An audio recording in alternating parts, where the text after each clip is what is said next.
আসসালামু আলাইকুম গাইস, দেখতেছেন পেস মেটাল। আজকে পেস মেটাল কিভাবে লাগায়, কিভাবে ক্যাচার সেট করে, কত নম্বর প্যাটার্ন দিতে হয় সেসব আপনাদের দেখাবো। তো ফার্স্টে নিতে হবে পেস মেটালের জন্য নতুন একটা কেচারটা সম্পূর্ণ অন্যরকম থাকবে, যা দেখতে পারতেছেন এটা মডিফাই করা।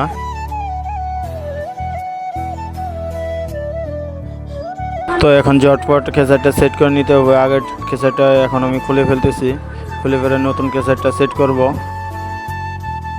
তো বেরাদার মেশিনের প্রোগ্রাম কিন্তু খুবই সহজ, যারা দেখেন নেই অবশ্যই দেখলে বুঝতে পারবেন এটা কতটুকু সহজ। তো দেখতে পারতেছেন আমি কেচারের সাথে মেটালটা লাগিয়ে নিলাম যেন আমার সেট করতে সুবিধা হয়। আর এই প্রতিটা কাজই আমি আমাদের মেকানিক্স ভাই আলমগীর ভাইয়ের সাহায্যে প্রতিটা কাজই আমি খুবই গুরুত্ব সহকারে বুঝে নিয়েছি।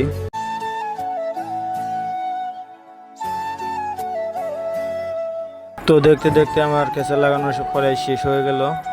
এখন একটু চেক দেব। তো প্রতিটা কাজই গার্মেন্টস সেক্টরে গুরুত্ব সহকারে মনোযোগ দিয়ে দেখলে সবই নিজ ইচ্ছায় করা যায়। তো এখানে 2 ছিদ্র বাটনের প্রোগ্রাম করা ছিল, এখন আমি প্রোগ্রাম চেঞ্জ করব। A203 এই প্রোগ্রামটা দেব। এটা হলো পেস মেটালের প্রোগ্রাম এটা। তো প্রোগ্রামটা দেওয়ার পরে মেশিনটা ওপেনিং হবে। ওপেনিং হওয়ার পরে অবশ্যই চেক করে নেবেন ঠিকমতো টাইমিং হয়েছে কিনা। তো আমি চেক করে নিলাম, নেওয়ার পরে ওকে হয়েছে। আর ঠিকমতো চেক না করে নিলে নিডল ভাঙার সম্ভাবনা থাকে। আর ফাইনালি ওকে হয়ে গেল, দেখতে পাচ্ছেন।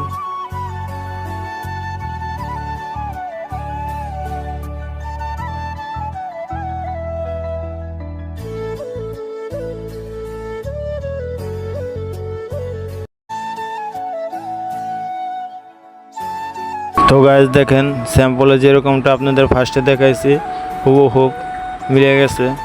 একই রকমভাবে সেট করলাম। আর কাজটি যদি দেখে আপনাদের ভালো লাগে অবশ্যই একটি লাইক দিবেন, শেয়ার করে আমাদের পাশে থাকবেন। ধন্যবাদ সবাইকে।